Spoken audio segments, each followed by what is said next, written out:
Hello everybody, RMJ Movie Reviews back. Today, I just decided that, it's the month of March, but I'm just going to continue to do Black History Month reviews because Black History Month should be every day. And ain't nothing out in March anyway.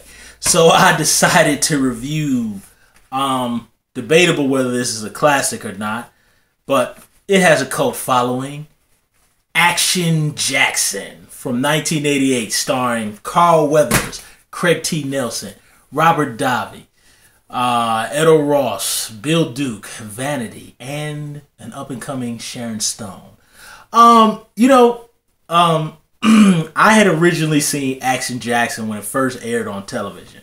This is probably the early 90s, maybe 1991, 1990, and I originally just hated it. I remember when the previews came out for it when I was a kid. I actually had no desire to see it at all. Not that I particularly had anything against Carl Weathers or anything. It just didn't look like a good movie to me. And when I saw it on television back then, I just really didn't like it. I just hated it. Now, upon seeing it again a couple years later, this movie has grown on me. I think, actually, and this was actually produced by Joe Silver, and this was supposed to be. Carl Weathers had done Predator with Arnold, so this was supposed to be a action vehicle for him. I think, and apparently there was supposed to be a 2 and a 3 too, but since this movie wasn't successful at the box office, that was all scrapped. But Joe Silver did produce this movie, and it has a theme song by the Pointer Sisters. Remember, y'all, this is 1988. And you've got Vanity and you've got Sharon Stone. So it looks like they were kind of trying to appeal to really this is like an 80s version of a blaxploitation movie, which I think it pretty much hits the notes pretty good, and it has all the conventions of all the pretty much the worst of the 1980s action pictures, but this thing does have its own guilty pleasure charm to it. Most of the one-liners are okay, being that this was 1988 and it's a Joe Silver production. There's a lot of typical kind of sounding one-liners that are mostly okay.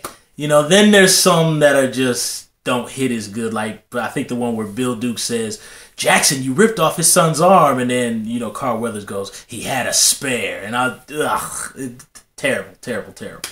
But and I will say the one thing, the reason this has grown on me is I actually don't think it's that bad of a movie. I think it is a bad 80s action movie. Don't get me wrong about that. But I don't think it's definitely not the worst of the ones from that time. There's plenty of others to choose from. It's an okay movie, and I don't think the storyline is that bad, for this type of movie. I kind of maybe a little bit agree with Roger Ebert in that some of the gruesomeness of, because, the whole thing is Craig T. Nelson is this auto guy in Detroit, and he's got like these auto cars and stuff, and he's got these hitmen who are out here killing all his associates, and they really do it in like super duper over the top gruesome fashion. If really my only gripe is about it being gruesome, it's the fact that it goes on too long. Some of the kill sequences with the hitman villain, they just drag on, and it's like, these guys should be efficient. They should just come in, do their thing, kill them, and be done. So, kind of I have an issue with that. But it does hit all the conventions. I mean, it definitely doesn't spare on the violence and the flesh. I mean, this is pure exploitation. I mean, you get to see Sharon Stone naked, and you get to see Vanity naked.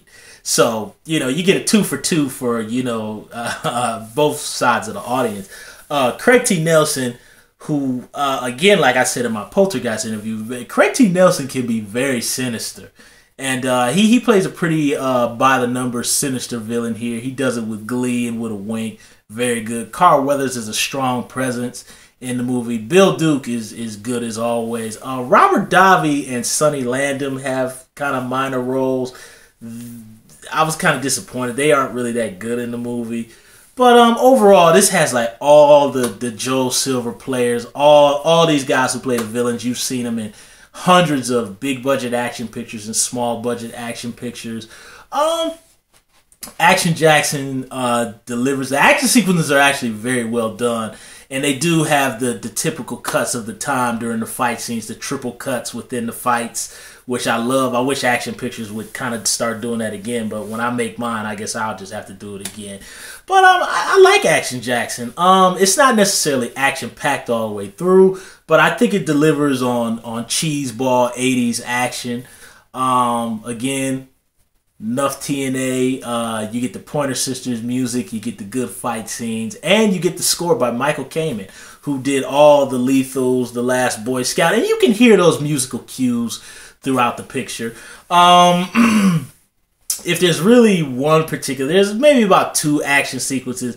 The one action sequence that I genuinely hate is the one with Action Jackson running next to the taxi cab and jumping on it. I hate, and him doing the flip over the car.